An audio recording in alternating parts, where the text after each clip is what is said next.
My engine rev's pretty high, I guess, most of the time.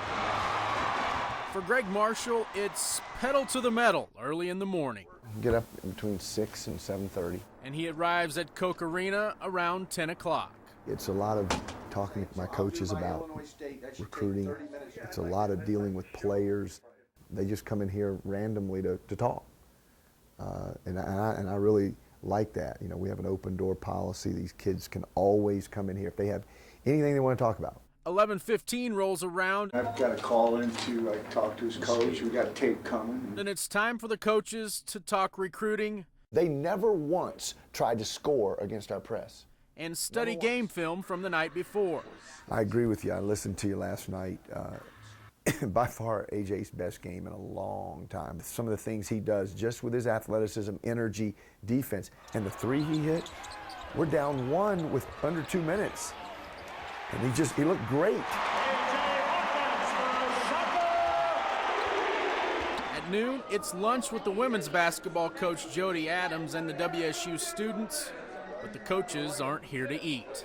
Did you come last night? Yeah, it was a lot of fun. Wasn't that something? That's a great college basketball game. Our fans are pretty amazing. I just think that they should be thanked and show that we appreciate them. Thank you now. Thank you.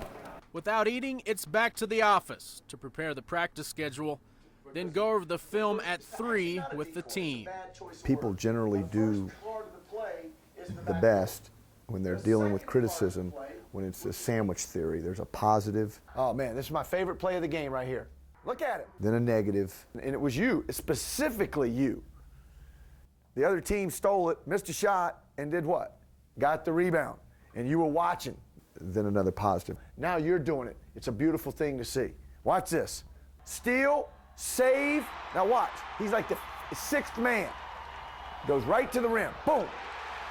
Big time play. In coaching, you've got to wear a lot of different hats. You've got to be able to read people.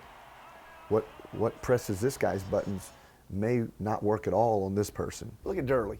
Looks kind of like old school there, doesn't he? He's got the knee brace on. He's got some tape on his wrist.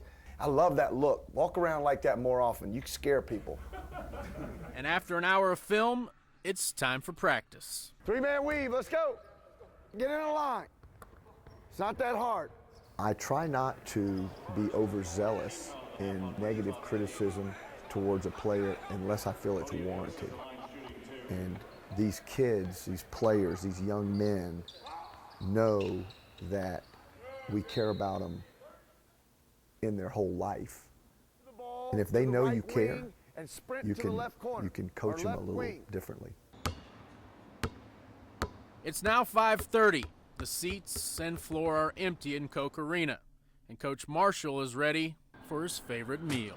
I love my wife's spaghetti. Len makes a great pot of spaghetti.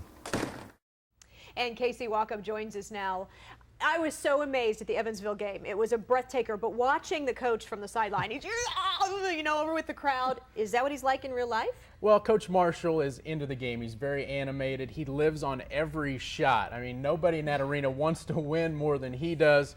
And in fact, he told me a story. The first game he ever coached at Winthrop, he sat down on the bench to start the game, and as soon as the referee tossed the ball up, he jumped out of his seat and never sat down. But honestly, when you get him away from the basketball court, he's pretty low-key and actually pretty funny. I actually enjoy watching him and his wife in the stands. It's hilarious.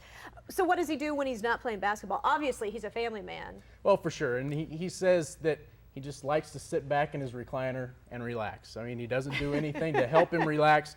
He loves to spend time with his 2 kids, Kellen and Maggie, as well as wife Lynn. And he says he loves to go on vacations in the off-season. He's just like all the rest of us. Oh, for sure. He's a normal Maybe person. a little bit busier. Right. Thanks so much, Casey.